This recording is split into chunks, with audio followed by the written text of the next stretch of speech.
Welcome to the Fatigue Files, a podcast that explores fatigue conditions from as many angles as possible while pushing the boundaries of thinking about fatigue as a signal to the 21st century and beyond. Cutting-edge thinking, practical strategies, thought-provoking explorations.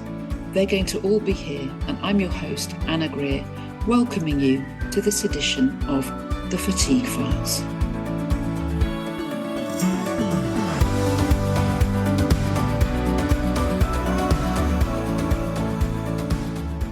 So everybody, welcome back to another edition of the Fatigue Files podcast, and I'm delighted to have with me today the amazing Dr Shivani Gupta, who's an expert in Ayurvedic medicine and all things related to it, and she has a particular passion for curcumin, which we'll be talking about during this podcast. But first of all, welcome, Shivani. Thank you. Thanks for having me. Oh, it's wonderful to have you. Would you mind, for this purposes of the audience kind of general understanding, explaining some of the principles of Ayurvedic medicine? Sure. So Ayurveda is an ancient system of medicine, health and healing from India that's over 5,000 years old. It's an ancient wisdom and it's an ancient understanding of health. And it's actually part of the original Vedas. So the ancient Vedic texts of India had written in there that yoga and Ayurveda are sister sciences. And Ayurveda means the science of life. It's teaching us how to live a lifestyle that will help support our health, support our body. And truly the goal of Ayurveda is to bring body, mind, and spirit into alignment. And it's interesting as you watch through the centuries and millennia, especially in modern day times, we've shifted to becoming so mind-oriented, disconnected from spirit, and obsessed with making the body do what we want it to do, but forgetting to bring the body along for the ride. So from Ayurveda, I love, sharing that it had all the subspecialties and surgeries and all these things that we have in modern day times that we think are so modern. They were in the text 5,000 years ago. A lot of concepts that we're talking about in functional medicine and integrative medicine are actually rooted in Ayurveda as well. And so Ayurveda teaches you honor your gut health. It is all health. Live by circadian rhythm. It's nature's rhythm that's guiding everything. Live according to the cycles of Mother Earth. Live according to the seasons. Understand how to eat and when to eat according to your custom circadian clock. Know your mind-body constitution, your dosha, which is driven by the elemental forces of Earth. And so it's truly a practice. It's a lifestyle. It's something that a lot of us reach to when we're sick and we have horrible gut health and inflammation and autoimmune issues. Certainly, we have a lot of tools for that crew, but it's also the original biohacking tool, because in modern day times, we talk about biohacking and let's hack the body. Really, Ayurveda just taught you the ancient wisdom of how to be healthy and prevent disease so you have longevity. And so it's the original longevity practice. So you said taking the body along for the ride, and then you position the body within bodies. So there's there's the multiple bodies that make up the body. So you've got the gut microbiome with all this kind of micro intelligences working there, and then the human body with its skin membranous relationship with the bodies around it in terms of ecology and the earth and the movement of light and dark and the kind of cosmic sense of cellular time there. Would you go so far? This is where I'm going, and I want to know if you'd come with me, to see the body as a guru. It is the guru. Absolutely. It's the guru. And it's interesting if you take it even deeper into spirituality, Ayurveda and Hinduism teach that we are all God. We are God. God resides in us. Imagine God in your heart and walk the earth that way. And so if you tie that back to what you're saying, you are the guru and you have the intelligence and wisdom. And it's just that we forget. We forget to tune into our own intuition and wisdom that has all the truest answers. Yeah, wonderful. Because you see, the way I see the body is like distributed intelligences. And you kind of went straight there with the gut. And we know that there's a gut mitochondrial axis, a gut brain axis, a gut skeletal muscle axis. And we know how all these things kind of converge to produce well-being. What's the Ayurvedic view of the relationships, the dynamics there? Ayurveda taught us that not only do we have the chakras, we have the meridians, everything is interconnected. And so we forget so often. We think, oh, I hurt my toe. it's okay. I just hurt my toe. And recently my hip was hurting and I was like, well, yes, you irritated your hip, but guess what? You are now fighting inflammation. You have pain. Those are pain signals going to your brain. Of course, you feel more fatigued. Of course, it's harder to focus. Like we forget to interrelationally understand the body. And so when it comes to gut, it's interesting because Ayurveda calls gut Agni. We call it fire. And we teach that that gut digestive fire is the central force of all the forces in our body. Yes, we have wind energy moving things around. Yes, we have water energies moving things. Yes, we're grounded into the earth. But that fire is the key to all health. And so I thought it was cool that Ayurveda teaches honor your gut digestive fire like you would build a campfire. If you were going to build a campfire, you would use small twigs, medium twigs, large twigs. You'd have diversity in the building of the microbiome. And then honor this campfire by building it beautifully and then tending to it. You don't just throw water on a campfire and then expect it to work for lunch and dinner the same day. You honor it. You avoid cold, icy beverages that turn off the gut digestive fire. You avoid foods that are dull and heavy and are going to shut things down. You understand that that fire that you build and tend to with the different digestive practices and circadian rhythm practices is your brain health. It's your mood. It's your immune system. It's everything. It's how you're going to navigate life. Completely depends on how healthy your gut is. And that's a different mindset than how we think now. Like just a few moments ago, my team wanted a meeting and I said, I have to eat. I can't talk to you before I eat. I will not be myself. And so my team now knows that if I approach them and my mood is off, it's because I haven't done what I need to tend to my body. It's not that I'm ever in a bad mood with my team. It's that Shivani's got to eat. She's got that fire. She's got to be fed. It's beautiful because it resonates so well with, I think it's Dr. Lisa Feldman Barrett who talks about affect, which pre-exists emotion as a kind of tilt towards an emotional predisposition. And I heard Dr. Andrew Huberman and her talking about how affect crucially rests on about 6 physiological foundations, one of which is obviously sleep. And you've related there to circadian patterns, right? The kind of cellular light patterns that move throughout the 24 hours and the different clocks in the body that respond to that. And, you know, nutrition is another one, hydration, I think social connection, movement, and perhaps there's one more that I've forgotten. But it seems as though contemporary cutting edge health optimization science insights and increasingly insights about the relationship between kind of neuroscience and emotional predisposition and everything else all comes back to patterns that Ayurveda clearly recognizes, clearly established a long time ago, and uses just a different language or a different lens into. So I'd be really keen for you to explore particularly the relationship between circadian hygiene and gut health. Absolutely. They're completely interconnected. And for a moment, just touching on what you said, if we have the foundation and we understand our dosha, which is our mind body constitution, then anytime our emotions are tilting one direction or the other, we easily have the toolkit to understand why. So I am a pitta dosha. I'm a fiery dosha. I'm all fire. The minute my mood tilts towards anger and frustration, which is where my tendency is, I automatically know, what do you need right now? Oh, you didn't hydrate today? Oh, you haven't eaten on time? You're not supporting yourself? I automatically know the toolkit to reach for because I know the elements that drive me primarily. And I'm now calling that elemental design, is understanding the elements that drive you, because that can help you navigate life at a completely different quality of life than what you were thinking you had access to. And so we teach a lot about doshas and mind body constitutions, but going to your question now, brain and gut, circadian and gut, we, according to Ayurveda, are circadian beings. We are meant to live according to the circadian clock. Chronobiology and circadian medicine is about to become the next big thing. And I love that because Ayurveda said 5,000 years ago, we live on this clock. We are just like the animals. We should rise with the sun. We should set with the sun. Pitta time of day. We call that 10 to 2 on the circadian clock. 10 to 2 during the day, we're meant to have our biggest meal where we can assimilate and absorb the most nutrition. So I'll eat my salads and my nuts, my harder to digest foods in the middle of the day, not at the beginning, not at the end. And then 10 to 2 at night is when the circadian clock is there to use that fire to cleanse, to purify, to rejuvenate, and to heal.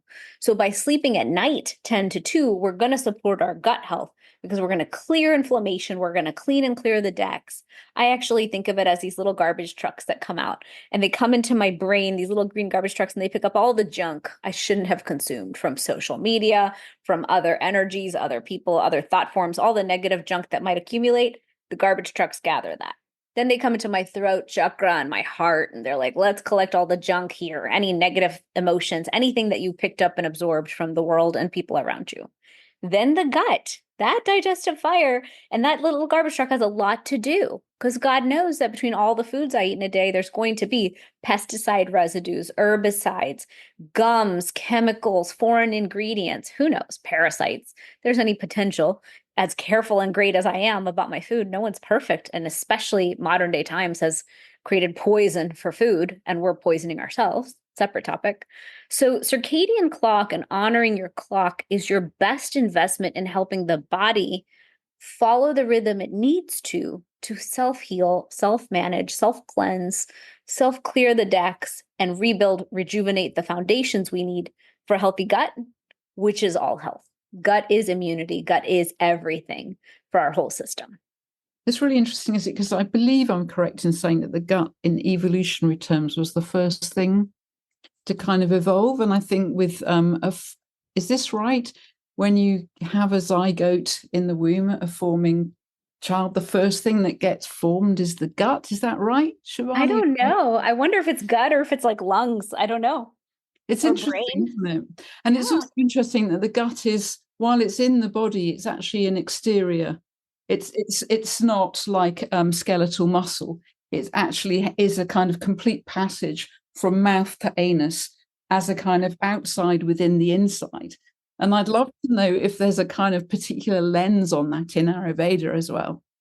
You know, Ayurveda very much, it's interesting. Ayurveda taught the importance of oral health, the importance of detoxing, purification, managing the gut digestive fire as your primary job, understanding even fascia existed, which only recently has modern science said, yes, fascia exists. There's this thing that interconnects everything. And Ayurveda always taught about it as this invisible sheath. And so it's interesting when you look at the circadian clock and the doshas, the elemental constitutions, Ayurveda talks about how these forces and energies move through the body and how the seat of so much disease and problem is in the gut, and then how it interconnects to all. It's so interesting. Ayurveda didn't, from my readings, because I'm, forever a student of Ayurveda, I don't see that talking about internal versus external, more so just an understanding that this one piece connects to all pieces. Yeah, I love it. And I love the idea of the kind of way in which everything's interconnected and co-emergent. And I share your excitement about the implications of chronobiology. And I'm reading more and more about specifically the implications of light exposure on cellular structures and cellular intelligence, production of EZ water around mitochondria, so mitochondrial function. When you're talking about those times of the circadian patterning throughout the night as we sleep, obviously there's a kind of sense of autophagy, the cells dying off and regenerating.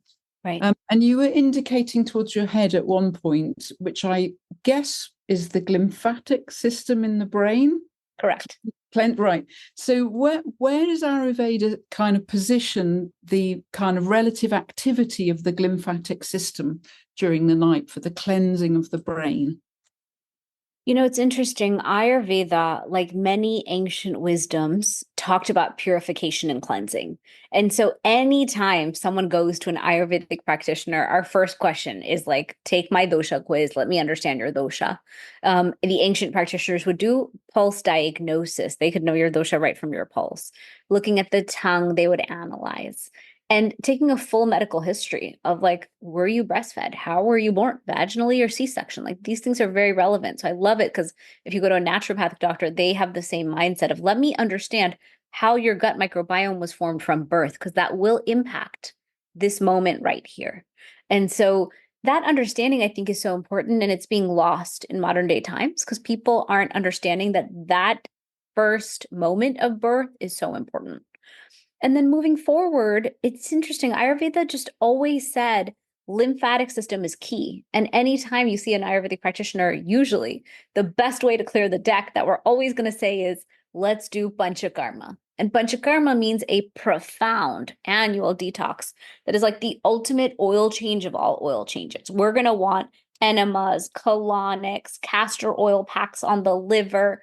We're going to do jalnethi. We're going to clear the nasal passages, tongue scraping to clear ama off the tongues, which is the toxic residue, oil pulling. Let's clear that oral health up. By clearing oral health, we're clearing all health.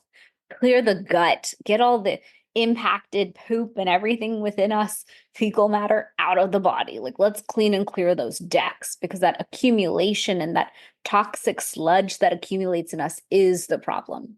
I don't think Ayurveda talked about the lymphatic system specifically. I think that's a more modern day understanding. But Ayurveda did talk a lot about digestive fire is that fire in the brain. Managing your dosha is that capability of mood. They talked a lot about anxiety and depression and ways to treat it and get people moving and healthy again. And also there's a more spiritual and subtle aspect where Ayurveda said, whatever you digest, you are digesting it in the night. So for example, last night I watched the debates of the elections in America, and it was a little traumatizing watching two adults go at it with each other and blame. And I was like, you're both, one of you is going to be my future president. Oh my God, what's happening? It completely ruined my sleep. And this morning and in the night when I was waking up 10 times, I thought, look at what you consumed before bed. We know that if we consume something beautiful and spiritual, that spiritual food will feed us, and that's what we will chew on overnight. And so equally, it's important not to watch. Ayurveda teaches, don't watch news, negative things, horror stories and horror movies, all that stuff. Keep it away from bedtime, because we need to leave the channels open to detox and clean and clear and rejuvenate, not chew on garbage and add more garbage to the system. Yeah, beautiful. So turning then to your passion for turmeric and I'm assuming there's a multiplicity of compounds in that spice, but I know you're particularly drawn to curcumin. Correct. Would you like to talk about that? Because I know I've heard you speak about it elsewhere, and it seems to have almost miraculous qualities.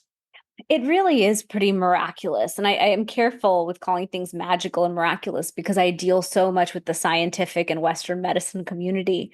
I was sitting in my herbology class in my master's degree for Ayurveda. And when they started talking about the spices, I was like, wait a minute. As a girl born in America who's gone to India every year of my life, are you telling me that my diet as an Indian has all these potent spices that do so much? Turmeric, ginger, cardamom, coriander, cumin. I mean, these are the super spices that are as good as the superfoods that we eat. And so my invitation to everyone is first to start cooking with them, use them. They're so powerful. And when I heard about turmeric, I thought, wow, with my family history, this one spice could have probably saved us. My whole family has diabetes, and the last quarter of their lives is always spent managing all the after effects of diabetes. And so when I looked at this one spice, I thought, all right, let me dig into this. So my whole PhD dissertation was on turmeric. I studied it for years. I immersed in the science. It was rough. It was not easy, but I was so fascinated that turmeric impacts our heart health. It has an impact on brain health. We see the science on dementia, Alzheimer's. When there's cells that are rogue in the body and malignant and not supposed to be there, turmeric goes right after them like a janitor and kicks them out of the whole ecosystem. It has effects on everything. Neuropathy, it increases blood flow. It increases nitric oxide in the body. It moves things in the body and gets things flowing. My favorite aspects of turmeric are it's a very powerful anti-inflammatory, antioxidant, antiviral, antibacterial, antifungal. It's also anti-aging and anti-obesity. And so when we talk so much in the current times around, oh my gosh, like all these diseases and everyone who goes to the doctor is diagnosed with something ending in itis. I now know something ending in itis is inflammation. And turmeric goes after that. And it goes after it beautifully.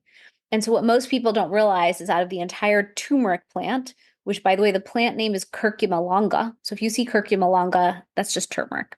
Out of the entire turmeric plant, only 3% is the curcuminoids. Those 3 curcuminoids are what we've studied most out of turmeric. And so we know that the curcuminoids are the most effective part as of now to reduce inflammation. We know that non-curcuminoid turmeric, which is the rest of the turmeric, the other 97%, still has great benefits, but we focus a lot on those curcuminoids. And out of the curcuminoids, curcumin is the most effective at reducing inflammation. So I was fascinated. I was like, okay, there's this one extract. It works that well. It works on everything. We're all inflamed. How awesome. But then it took me years. Like I finished the PhD and then I understood the subtlety of the ratio of the 3 curcuminoids matters. The way you extract it matters. The level of potency you invest in when it comes to curcumin matters. And so when I finished my PhD, I was a crazy evangelist. Anytime someone came to me and they were like, my knee hurts, I'd say, you should take turmeric for that. Or I have a cold coming on. I'm like, you should take turmeric for that. So because I became such a crazy evangelist, my family looked at me and they were like, you should make your own turmeric. Like, if you're really going to say this for the rest of your life, you should make your own. And at the time, my second child was 2, and I thought that was a preposterous idea. And I sat with it and I thought about it, and it really landed for me that, wow, like what if I could impact the world with turmeric? What if I could make it in the way that I need it? Because when I get hurt, I can't take NSAIDs 24/7. When I irritate things in my body, I need natural solutions. And I want to prevent inflammation from constantly forming in the body. And so that's what I did. I embarked 10 years ago on formulating a curcumin, and it was so effective. I've never changed the formula or the supplier because it was so perfect the first time, which I truly believe is like divine intervention. It's impressive to me, even how effective it was. And my dream is to show all of Western medicine we can use natural solutions that are safe, that are third-party tested, that we trust, and thus offer natural solutions to the patients. And post-pandemic, people are more interested, which is great. All the minds have been opened, doctors' minds, the patients' minds. And so that's what I'm passionate about, is how can we use curcumin and how can we continue to study it? I want to invest in double-blind placebo-controlled trials, since that's the language that many doctors trust and believe in, but keep pushing for that science, because even now, like the British Medical Journal just published a study that said curcumin is as effective as PPIs. We have tons of studies that say curcumin is as effective as NSAIDs for knee joint pain, chronic joint pain. So all of that really excites me. Absolutely. So is there an entourage effect when you get curcumin with the other curcuminoids and other compounds in the turmeric? Is there an entourage effect there in terms of combined might? And what justifies then the extraction of curcumin specifically? What are the kind of relative advantages and disadvantages there? So when it comes to curcumin itself, we know that that one extract is the most effective, which is why we always isolate it and pull it out the way that we do. But there's a scientist out of Houston. I worked in his lab as a teenager, and he discovered that black pepper increases the absorption of curcumin by 2,000%. Wow. And so when I met with him during my PhD, I asked, like, what else can I do? What else would make this effective? And he said, adding regular turmeric back in, putting whole plant with extract is the best way to create an effect in the body that we're looking for.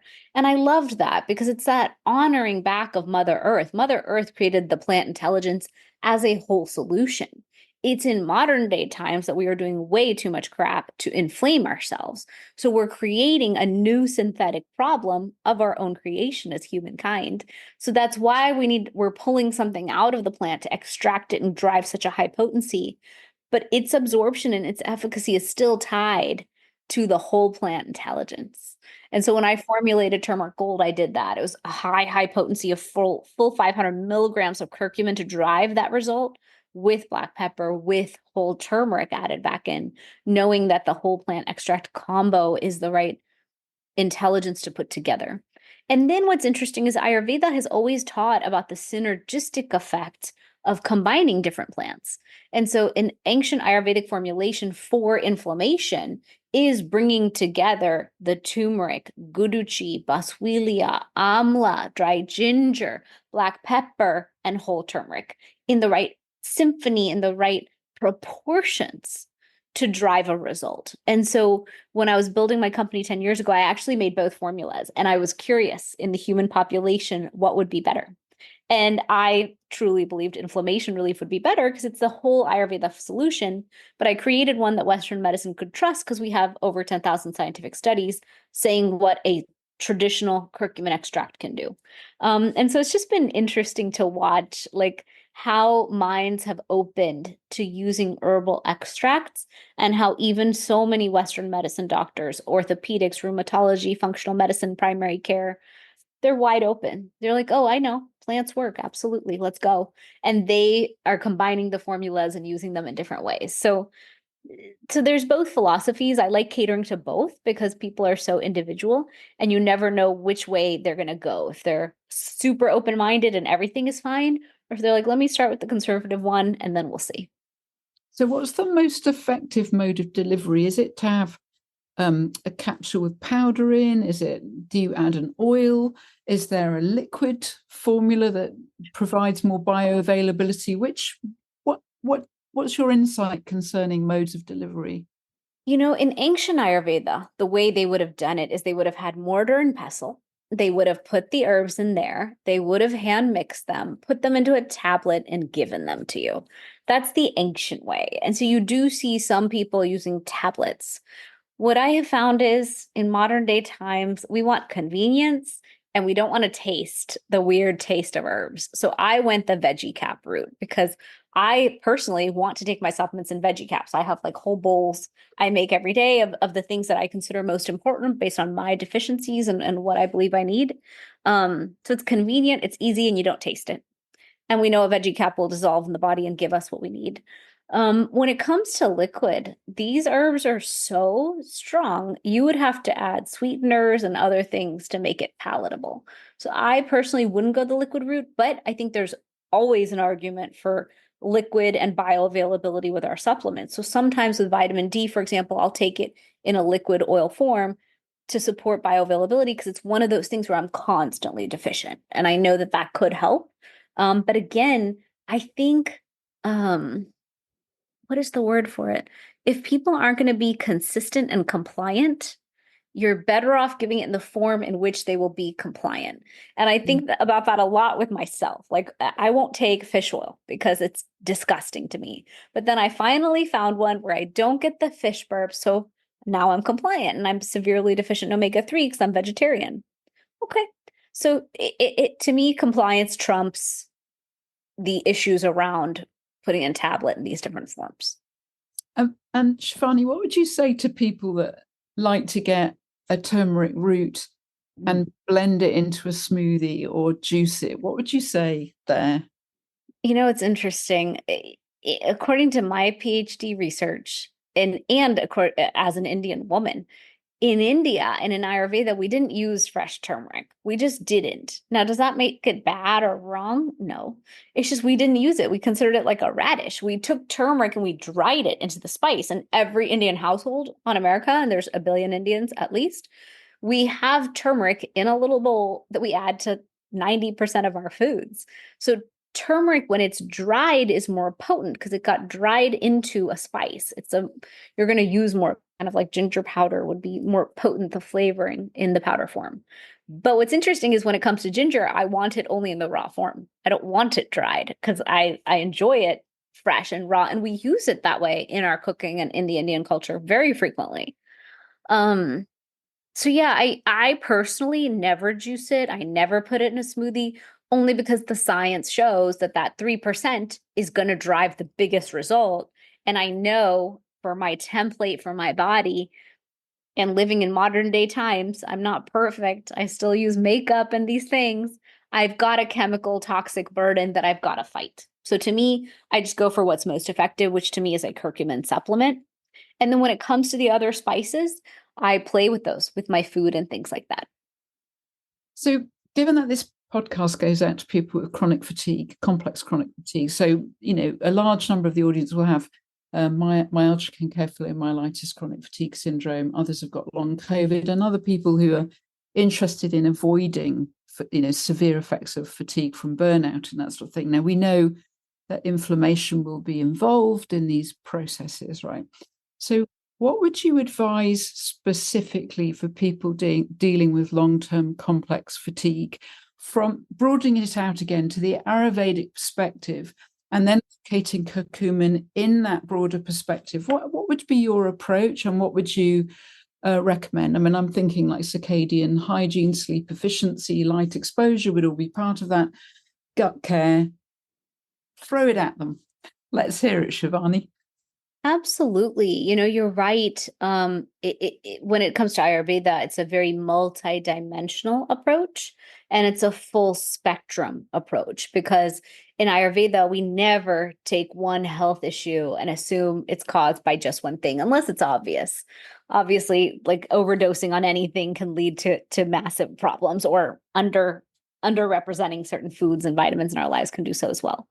But when it comes to chronic fatigue, I mean, it's multifaceted where it comes from, but we would always approach it from gut, circadian, and inflammation first, always. So number one is sleep hygiene, circadian rhythm alignment. And for some, that might mean moving from where you are. Because I was just on a podcast of someone who was in Britain who said it rains 200 days a year. And I immediately thought I would be depressed. I would not go outside enough. That would be a big problem for me.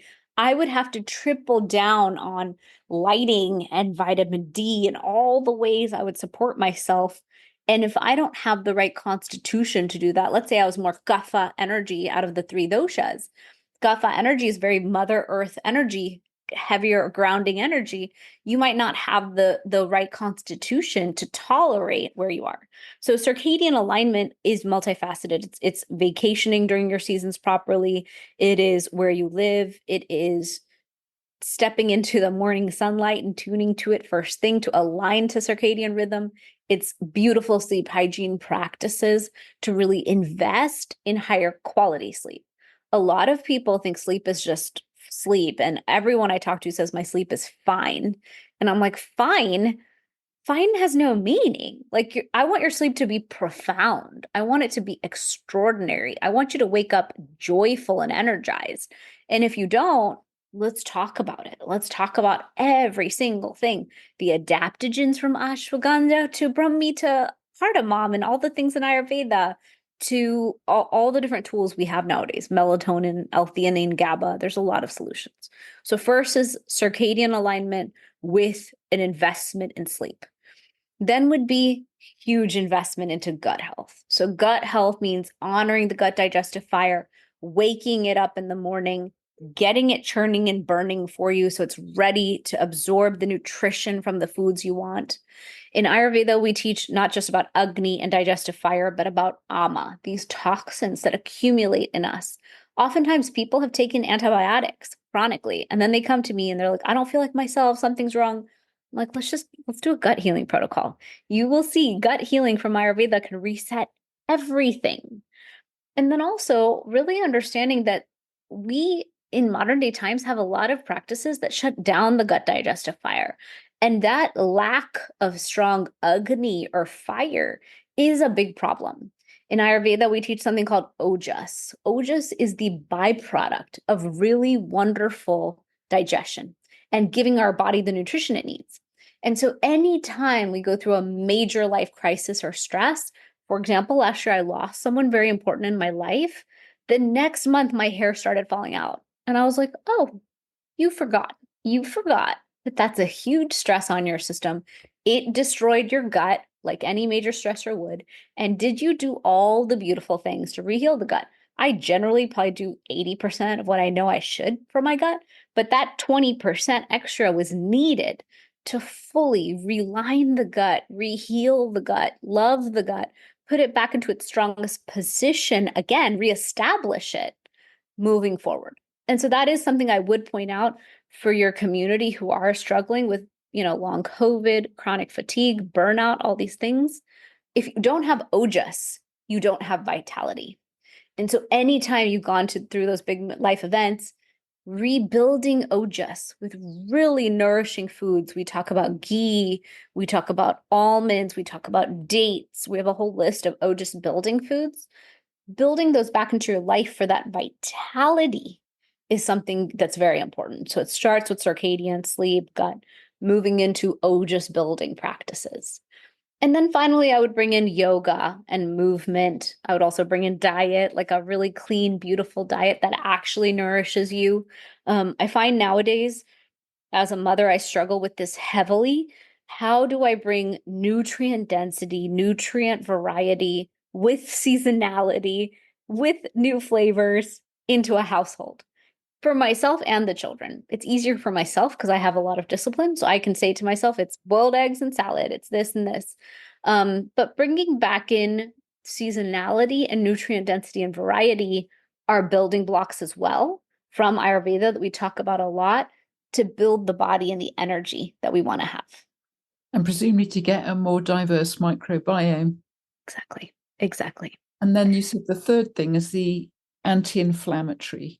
Yes. And then finally use the super spices. I mean, the super spices are amazing. I reach all the time for turmeric to boost my immune system, to clean and clear all the inflammation that plagues us, to give myself better brain health, better immunity, and better function. I reach for ginger a lot. Ginger has a lot of the properties of turmeric as well. So ginger, lemon tea in the morning. Ginger in the food can increase that digestive fire, which we need for what we're talking about here. Even ashwagandha. Ashwagandha is an adaptogen. If we're depressed and low, it lifts us up. If we're stressed and anxious, it calms us down. It's like this perfect thermostat that is intelligent enough to work with our body and support us. It supports neurocognitive. It gives you strength. So I love reaching into the adaptogens of Ayurveda as well. So you mentioned two formulations that you've got. One is the kind of whole plant turmeric with the hit of curcumin and black pepper, right? So there's that very focused, targeted, powerful. And what did I hear right that you've got one that combines things like ashwagandha and turmeric, a list of those super spices? Have you got one of those? Yeah, so turmeric gold is the classic, like you just mentioned. Inflammation relief is curcumin, guduchi, black pepper, boswellia, dry ginger, amla. That's the anti-inflammatory ancient Ayurvedic solution for inflammation. So those are my two most popular formulas. They're 10 years old now. I can't change them or people get very mad at me. I tried changing one once and the whole consumer base erupted and screamed at me. So I keep those as they are. At one point, I added ashwagandha to turmeric gold because I was like, well, I'll heal your inflammation and I'll help you calm down, and thus we'll have a happier world. That was my theory. And my customers call me some percentage of people, when you give them ashwagandha, they get too calm, like they mellow out too much. And I think it was all the Pitta women like myself. They don't like being cool, calm, and collected. They like that like fiery energy that they have to charge through the day, which is fine. We're all so different. I get it. But then after those two, I created a lot of teas and then gummies, because gummies is a form people like. Usually I don't like taking gummies because I always think of it as having synthetic ingredients, but ours has allulose and pectin, so it's not bad for you like the others. But the teas is where I really love playing, because I made a deep sleep tea. I made one called Unwind that helps reduce anxiety and stress in our system. I made one called Menopause tea, which is like perimenopause, menopause, truly all of us post 30 who need some hormone balancing. And it has shatavari and 3 types of tulsi. So you can really unfold with the magic of the plants in a tea because you're giving the whole plant. So you're able to really interplay like beautiful florals with the plants themselves. So I love tea as a format, but not everyone loves tea. So I do continue to want to build veggie cap formulations because that's oftentimes the vehicle by which we'll take these solutions. And if you had someone with chronic fatigue type stuff and they didn't have much money and they had to choose one formulation between turmeric gold and the more kind of multiplicitous one, what would you recommend? I would choose inflammation relief all day, because inflammation relief has almost everything inside of turmeric gold. I just had to take 100 milligrams of curcumin out of it to fit in all the other herbs that I put in there. So that one's kind of like the do it at all inflammation solution. Right. So you're getting very strong entourage effect there between the different plants. That's beautiful. Correct. So where can they find this magic, Shivani? Sure. So my website is drshivani.com, Shivani. And on there, I have different tools and guides. I have my 7-day inflammation challenge, my Fusionary Health podcast, and my cookbook and things like that, and the dosha quiz if you want to know your constitution. And then my supplement company is called Fusionary Formulas, Fusionary Formulas. And the code ANNA15 will give you 15% off on your first order. Well, that's magnificent, Shivani, and I'm very grateful to you, and I'm sure some of them will head that way. It's been absolutely wonderful to speak to you. Is there anything final you'd like to say about either Ayurveda or your passion around curcumin, an insight to part with before we finish? Yes, I would just say that if you are really struggling with your health, if you feel hopeless and frustrated, I've been there. I am one of those people who has battled with her body and her health my whole life.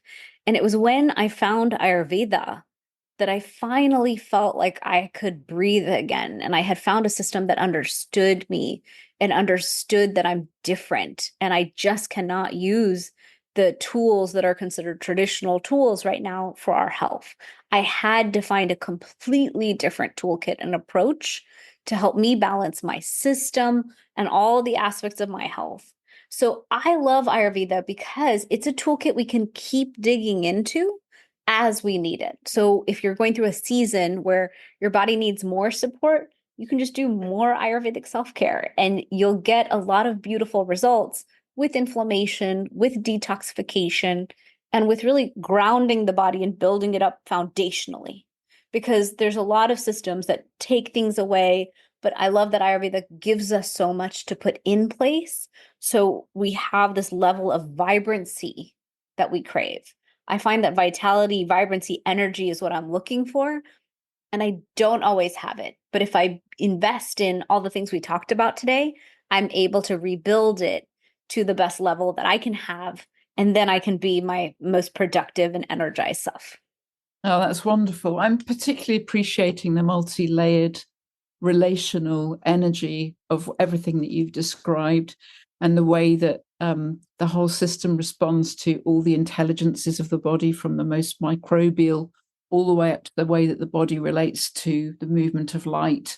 It's just such a wonderful sense of addressing the person as an earthling in the richest sense. Yeah.